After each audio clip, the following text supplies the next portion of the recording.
सबैलाई नमस्कार। अस्ति गत 9 तारिक मार्चको दिन जुन चाहिँ गोरुबथानमा Kalimpong district tourism welfare society यो एउटा टुरिज्म स्टेक होल्डर्सलाई लिएर कालिम्पोङको जिल्ला स्तरीय एउटा समिति बनिएको थियो, अर्गनाइजेसन बनेको थियो। त्यसको कार्यकारिणी समितिको आज प्रथम कालिम्पोङमा यहाँनिर हामीले सभा राख्न सक्यौं। अनि आजको सभामा चाहिँ हामीले विशेष गरेर हाम्रो रेजिस्ट्रेसनको काम कहाँसम्म पुगेको छ यो विषयमा हाम्रो अधिवक्ता सुदेशजीले हामीलाई सबै कुराहरू अवगत गराउनु भयो। अनि त्यसपश्चात हामी कार्यकारिणी समितिले कतिवटा निर्णयहरू लिनुपर्ने कामहरू थियो। विशेष गरेर अब आउनेवाला दिनमा हामी कस्तो प्रकारले काम गर्नुपर्ने अनि कुन इस्युजहरूलाई लिएर हामीले काम गर्नुपर्ने यो विषयहरूमा छलफलहरू गरेका छौं। अनि हामी सबैलाई थाहा छ 2023 मा चाहिँ प्राय सबै होमस्टेहरूको रेजिस्ट्रेसन चाहिँ त्यहाँनिर समाप्त भएको छ। रिरेजिस्ट्रेसनको कार्य यो सम्बन्धित निकायबाट भएको छैन। यो विषय लिएर हामीले भविष्यको दिनमा काम गर्नेछौं। अनि अर्को कुरा चाहिँ जति पनि कतिवटा पकेट्सहरुमा हामीले सुन्यौं यसरी इलेक्ट्रिसिटी डिपार्टमेन्टले गएर होमस्टेमा पनि कमर्सियल मिटरहरू जडान गर्नुपर्छ भनेर उहाँहरूले एउटा जोड दिइरहेको कुराहरू सुन्यौं।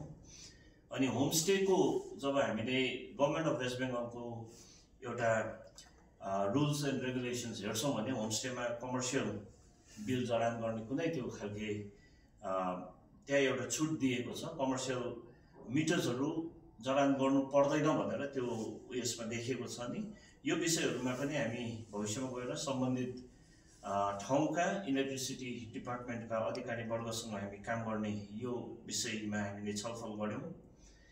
कतिवटा होमस्टेमा यसरी फुड लाइसेन्सको बारेमा पनि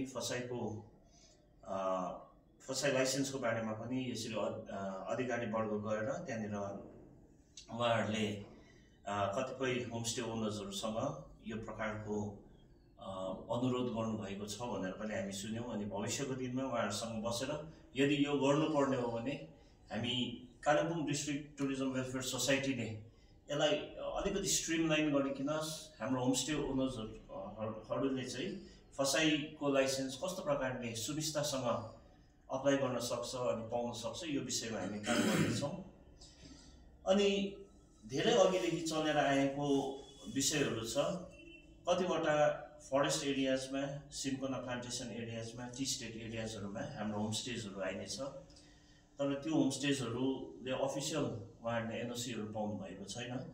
भावी दिनमा हामी यो सम्बन्धित डिपार्टमेन्टहरूसँग भेटघाट गरिकन कस्तो प्रकारले यो एनओसीहरू मिल्न सकिन्छ, कहीँ न कहीँ एउटा बाटो त छ होला यो विषय लिएर यो भन्ने उहाँहरूसँग सरसल्लाह गरिकन चाहिँ हामी उहाँहरूबाट नै सुझावहरू मागिकन हामीले यो काम पनि गर्ने हामीले आज निर्णय लिएका छौं। भने विभिन्न पब्लिक रिप्रेजेन्टेटिभ्सहरू, हाम्रो कालिम्पोङको विधायकज्यू, समिति सभापतिहरू उहाँहरूसँग पनि भेटघाट गर्ने, अधिकारी वर्गसँग भेटघाट गरिकन कालिम्पोङको टुरिज्मलाई कस्तो प्रकारले हामीले यसको निम्ति काम गर्न सक्छौं उहाँहरूको सुझाव अनि उहाँहरूको सहायता मार्फत यो विषयमा पनि हामीले काम गर्ने आज निर्णय लिएका छौं।